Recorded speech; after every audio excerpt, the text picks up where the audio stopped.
Hello, and welcome to a raggedy dorm. It's finals week. Ignore the mess. I'm too lazy to do any of it. I brought you here for an important reason, and I just wanted to yap about something. Walkable cities and why I believe we should appreciate them and advocate for them.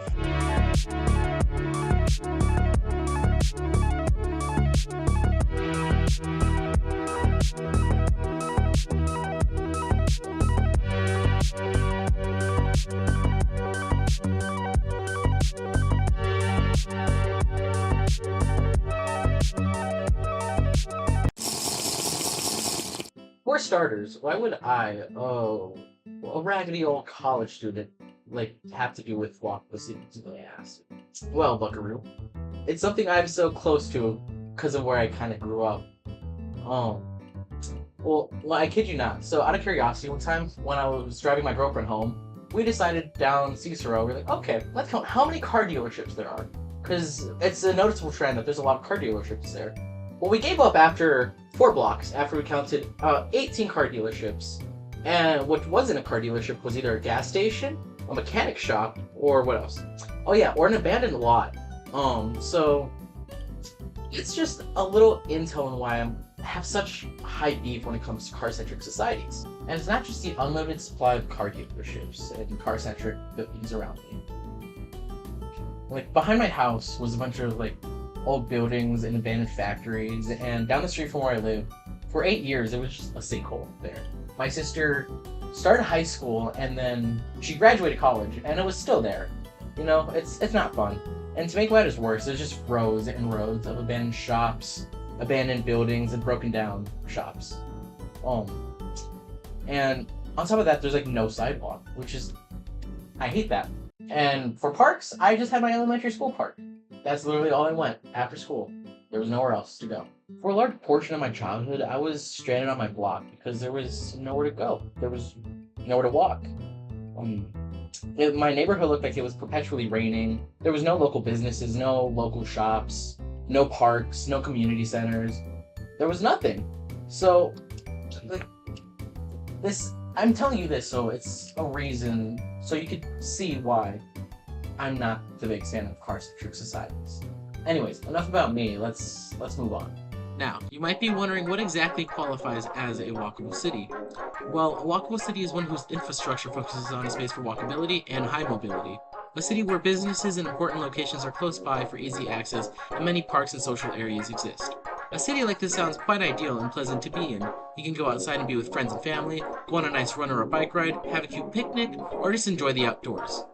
And now, we look at the contrast. A car-centric city, where possible green spaces and parks are taken up by parking lots and car dealerships, where there are no sidewalks and businesses and essential locations are so far apart, a car is a necessity to live. A place where carbon emissions are through the roof and plans with friends and family are difficult to plan. Not ideal, if you were to ask me. Now that we've reviewed both scenarios, one might prefer a walkable city type of city. But there's one big problem, and that would be gentrification. Boo to gentrification, right?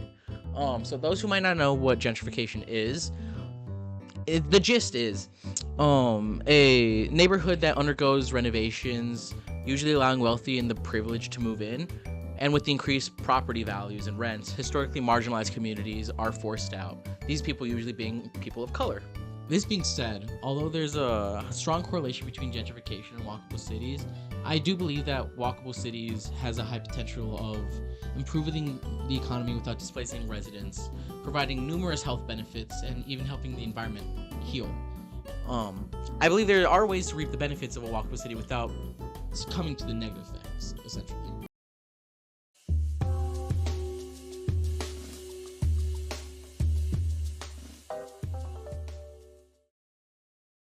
one big aspect of a walkable city is undoubtedly the economy. And how does a walkable city impact it? One big aspect of a walkable city is the greenery, the implementation of the walkable spaces, and the social environment it promotes. And what does that appeal to? Local businesses. And if the businesses are desirable, they bring in an influx of people. So in the article, Streetscapes is part of Servicescapes. Can walkable streetscapes make local businesses more attractive? The authors explore the symbiotic relationship between the walkable cities and spaces. They note how Attractive local businesses can make cities more walkable by providing desirable destinations to walk to or walkable urban forms, and the proportion of buffered sidewalks, greenness, and buildings to street ratio were positively and significantly related with review scores, indicating that more enclosed streetscapes with greenery and physical separation from traffic can contribute to customer satisfaction. They also note how planners should take context-sensitive approaches to promote street environments that enhance servicescapes, which could also improve the economic opportunities of the businesses of those streets. However, it's not all rainbows and sunshines. There is the aspect of gentrification, how it impacts the economy. The thing is, with gentrification, it displaces residents through rising rent and property prices, and since these neighborhoods are essentially desirable, property managers and landlords seek to make a profit at the expense of the current residents. So in the article, Walkable and Resurgent for Whom, The Uneven Geographies of Walkability in Buffalo, New York, the authors, through their research, they noticed trends that were consistent with findings that walkability drives up the prices and values of residential homes. The average single-family residential property in clusters of high mobility is valued at $161,211, more than double the citywide average. That is, the average single-family home in clusters of high mobility is assessed at over 5 times the value of the average single-family home in clusters of limited mobility.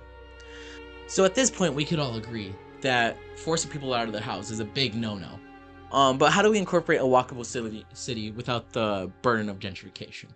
Well, in the article, Are People Willing to Pay More to Live in a Walking Environment? A multi-group analysis of the impact of walkability on real estate values and their modern effects in 2 global south cities, the authors try to tackle this question. They propose that public policies need to promote affordable housing and balance market prices in subcenters and walkable areas.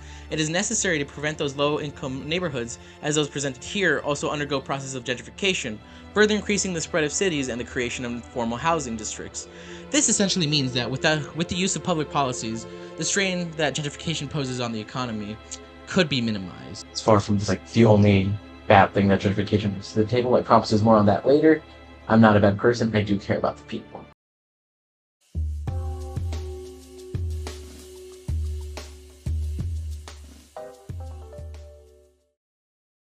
So, the next topic at hand is how the walkable cities promote healthy lifestyles. So in a walkable city, people tend to go out more, they tend to walk more, and they interact more with the community. So in the article, Physical Activity Related Health and Economic Benefits of Building Walkable Neighborhoods, a model comparison between brownfield and greenfield developments, the authors, their study shows that planning policies that create walkable neighborhoods with access to shops, services, and public transport will lead to substantial health and economic benefits associated with reduced incidence of physical inactivity-related disease and premature death.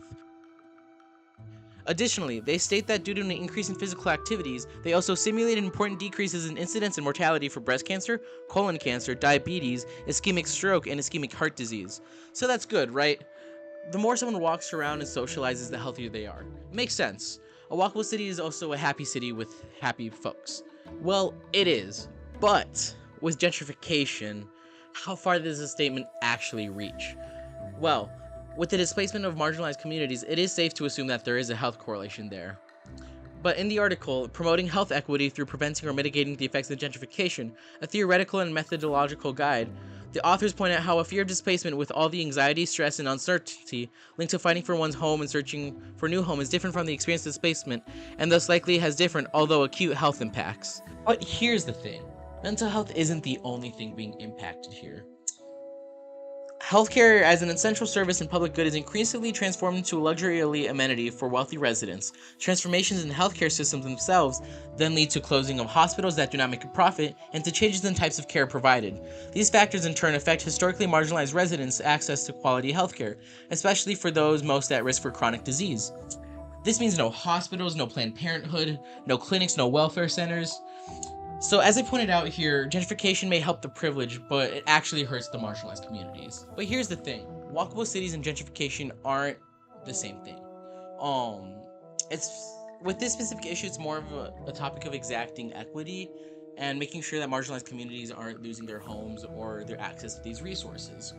So in the same article, they state that these policies could work. Policies such as protection of unsubsidized affordable housing, housing rehabilitations, funding for public and social housing through tax levies, including development tax, transfer tax, tax on empty housing, and tax on tourism venues, and incentives such as density bonuses, inclusionary zoning, tax breaks, or improved financial conditions for developments of affordable homes. But it is important to notice that since this is a complex issue, it should be noted that combinations of these efforts can be effective against displacement. Such protections not only provide assistance to individuals, but also help reduce population turnover in neighborhoods, strategies that preserve stability and ultimately prevent cities from displacing low-wage workers.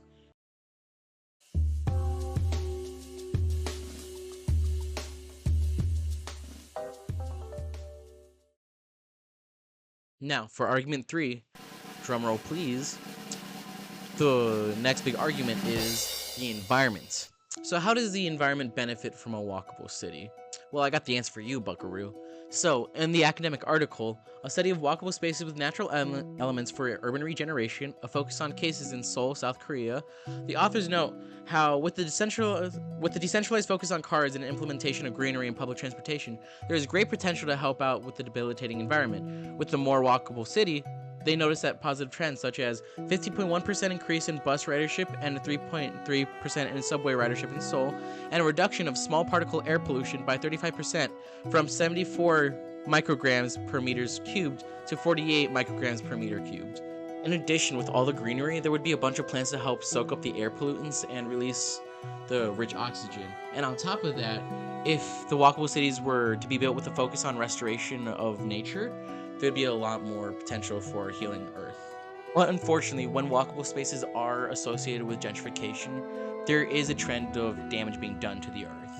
So, in the article, Gentrification and Air Quality in Large Urban County in the United States, the authors state that, in their discussion, although their initial hypothesis was that gentrification could be associated with improved air quality with all the parks and green spaces, their research actually showed them the opposite, stating how the demolition of older buildings and construction of a number of businesses and sporting facilities has likely led to added dust and increased traffic density in gentrified areas.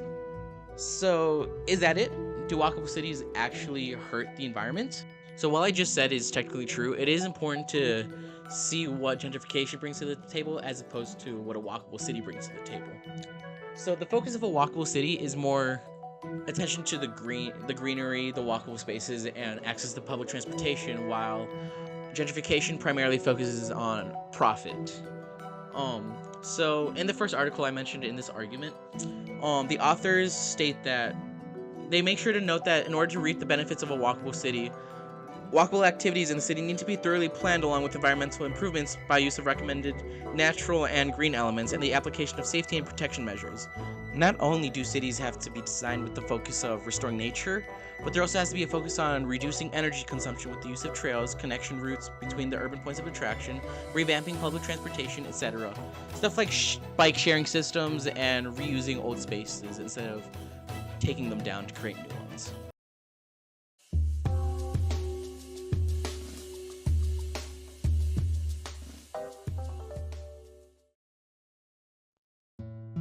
Okay, nice change of scenery where I just got out of the shower. But yeah, okay. And it's also like night. But anyways, for my final thoughts. So essentially, I believe that walkable cities are far better than car-centric societies. They help the environment, they help out local communities and local businesses, and they help promote a healthier lifestyle. With that being said, with walkable cities does also come gentrification, which is a big no-no as we previously stated. But we could mitigate those effects by the use of implementing policies to help the marginalized communities out and making sure they're not left behind. Because the last thing they need is, to be kicked out of their homes.